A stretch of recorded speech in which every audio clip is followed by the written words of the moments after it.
सर्वांना आश्चर्य होते की पूर्ण भारतात, औरंगाबादमध्ये, महाराष्ट्रात कुठेही नेत्रदानाचं जर नाव आलं तर व्यंकटेश परिवार समोर येतो. नेत्रदानाचं कार्यासाठी वाहून घेतले व्यंकटेश परिवार अशी समज झालेली आहे.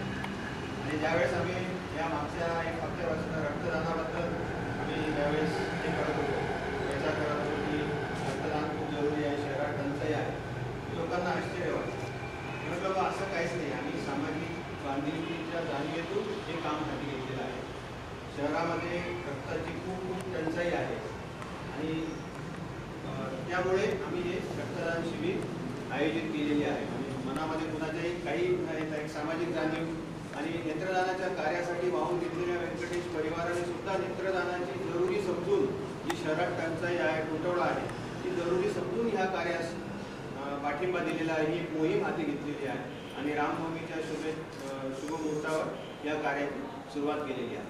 तर ही एक संकल्पना रक्तदानाबद्दलची आमच्या तोंडात हमेशा नेत्रदानच आलेलं आहे, म्हणून ते त्याबद्दल थोडी सांगितलेली आहे. सर्वप्रथम आता आपण कार्यक्रमाला सुरुवात करूया. कार्यक्रमाची सुरुवात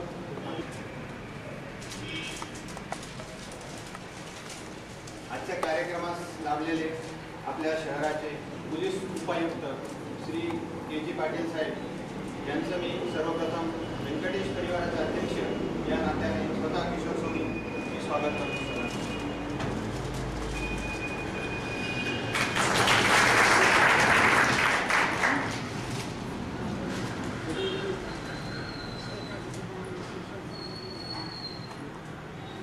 श्री विश्वास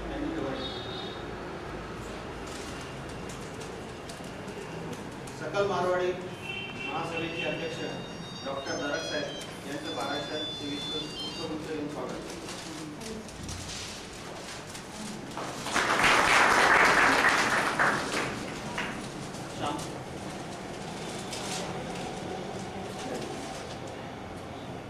भगवान महावीर मेडिकल फाउंडेशनचे अध्यक्ष डॉक्टर राजेंद्र गांधी यांचे श्री श्याम सोनी पुष्पगुच्छ देऊन स्वागत करतो.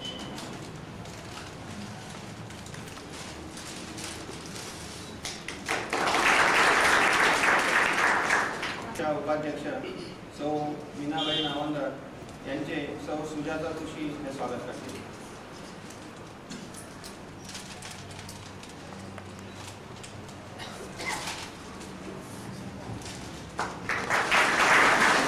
परिपूर्ती बहुउद्देशीय आणि रक्तदानास हमेशा पाठिंबा देणारे श्री झुंबरराव खराडे यांचे स्वागत श्री प्रकाश मंत्री करतील.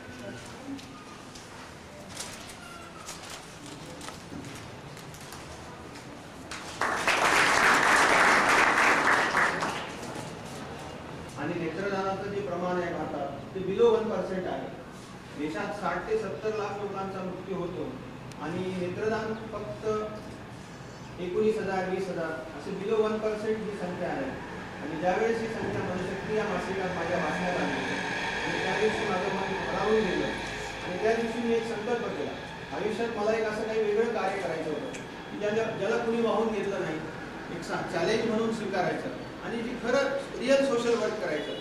आणि म्हणून ही व्यंकटेश परिवाराची, साहेबांनी विचारलेलं व्यंकटेश परिवाराची काय उद्देश आहे आणि काय माहिती आहे, कुठून म्हणून एक सांगायचा उद्देश आहे.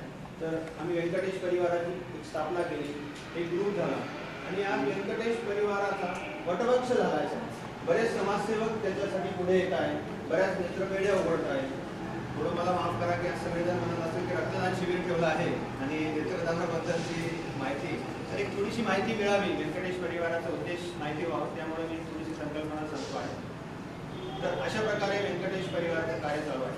व्यंकटेश परिवार हा एक ग्रुप खूप मोठा झाला आहे. आता आम्ही प्रत्येक ठिकाणी स्टॉल लावतो, मोठमोठे, जसं महा एक्सपो आहे, नंतर आनंदनगरी आहे. याच्या पुढे जाऊन आम्ही फक्त औरंगाबादमध्येच नाही तर पूर्ण भारतात, जसं उज्जैनचा कुंभमेळा झाला, आम्ही तिथे 8 दिवस प्रचार केला. नाशिकचा कुंभमेळा आहे, आम्ही तिथे 8 दिवस प्रचार केला.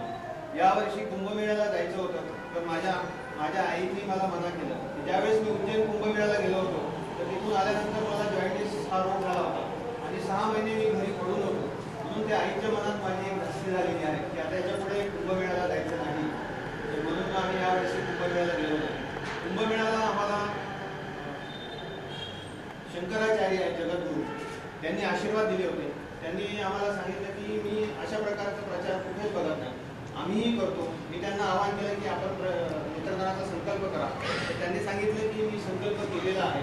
चेन्नईचं जे शंकर नेत्र रुग्णालय आहे, भारतात नंबर 1चं रुग्णालय आहे, ते सुद्धा नेत्रदानाचा प्रचार प्रसार करतात. भारतात नंबर 1 डोळ्यांचं जे हॉस्पिटल आहे ते चेन्नईचं शंकर नेत्र रुग्णालय येतं. आणि नंतर आपल्या इकडचं जर गणपती नेत्र रुग्णालय आहे त्याचा 3रा नंबर लागतो आज देशात. तर शंकराचार्यांनी आमच्या कार्याला आशीर्वाद दिले, त्यांनी सुद्धा ही मोहीम राबवली.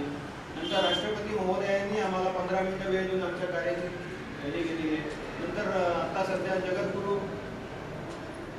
आपले किशोरजी व्यास औरंगाबाद आलेले आहेत. त्यांनी आपल्या कथेत सांगितलं की हे नेत्रदान खूप पुण्याचं कार्य आहे, करायला पाहिजे. आज जो कोणी नेत्रदान करेल त्याला पुढच्या जन्मी चांगली दृष्टी मिळेल, असं सुद्धा त्यांनी आवाहन केलं. अशा प्रकारे नेत्रदानाचा प्रचार करता करता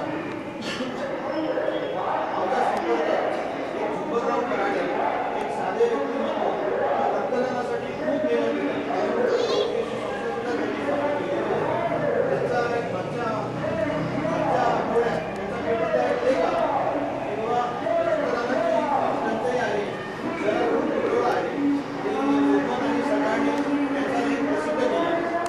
आणि ते ज्यावेळेस मी लेखाला वाचलं, झुंबरराव खडाणेंशी बोललो आणि माझं मन सडावून गेलं. दिवसभर मला बेचैनी झाली की आपण काहीच करू शकत नाही का? आपण एका आठवड्यासाठी नेत्रदानाची मोहीम बाजूला ठेवू आणि झुंबरराव खराडेसारखे जे सारे कार्यकर्ते रक्तदानासाठी वाहून घेत आहेत, आपण त्यांना पाठिंबा देऊ. आणि म्हणून आम्ही व्यंकटेश परिवारातर्फे नेत्रदानाची बरोबरच या आपल्या रामनवमीच्या शुभमुहूर्तावर रक्तदान शिबिर आयोजित केलं आहे. माणसाची जरूरत बघून त्यांनी रक्तदानासाठी सुद्धा पुढे आलेले आहे.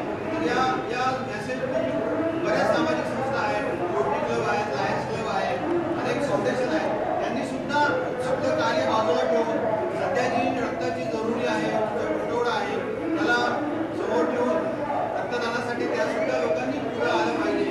आणि हीच आमची जी बांधिलकी आहे आणि जो हेतू होता, तो हेतूमुळे आज आम्ही शिबिर आलेला आहे. एवढं बोलून मी माझ्या 2 शब्द. दुसरं एक कार्य